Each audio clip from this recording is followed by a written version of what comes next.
আমাদের 4/3 এই ভগ্নাংশটির লব এবং হর বার করতে বলা হয়েছে। আমরা এখন এখানে ভগ্নাংশটি লিখব। আমি ভগ্নাংশটি লিখি। 3 4/3। আমাদের বের করতে বলা হয়েছে লব এবং হর। তাহলে উপরের এই সংখ্যাটি হলো লব, অর্থাৎ এখানে 3 হলো লব। এখানে হরও বের করতে বলা হয়েছে। হর হলো নিচের এই সংখ্যাটি, অর্থাৎ 4। অর্থাৎ এখানে লব হলো 3 আর হর হলো 4, নিচের এই সংখ্যাটি। এটা কি নিচের সংখ্যা আর এটা কি উপরের সংখ্যাও বলা যেতে পারে। আচ্ছা, চিন্তা করা যাক এটা কি বোঝায়, এই ভগ্নাংশটা কি বোঝায়। তুমি এখানে চিন্তা করতে পারো একটা পিঠার 4/3 অংশ আছে। আমি এভাবেই চিন্তা করি। তুমি কল্পনা করতে পারো হর মানে বোঝায় আমরা কত অংশ নিচ্ছি, কতগুলো অংশ এখানে আছে।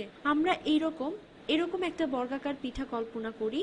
এটা হরকে বোঝাচ্ছে এবং এই 3 বোঝাচ্ছে এই 4টি অংশের, এখানকার এই 4টি অংশের 3টি অংশকে। অর্থাৎ এই 3 বোঝাচ্ছে এখানকার সম্ভাব্য 4টি অংশের। আমি আশা করি তুমি এটা চিন্তা করতে পারবে আমরা এখানে 3টি অংশ ব্যবহার করছি বা আমরা 3টা অংশ খাচ্ছি।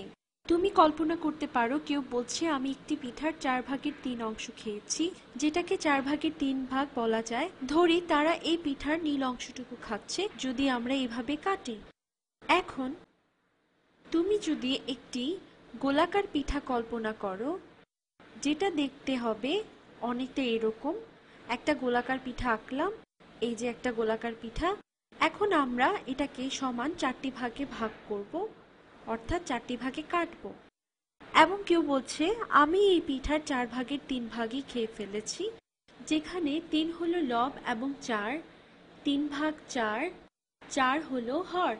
তারা এতটুকু, অর্থাৎ 1, এই 2, 1,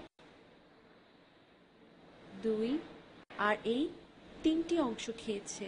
তুমি এখানে দেখছো 4, যেটা হর, যা কিনা একটা পিঠার সবগুলো অংশকে বোঝাচ্ছে, এবং 3 বোঝাচ্ছে আমরা কতগুলো অংশ খেয়েছি।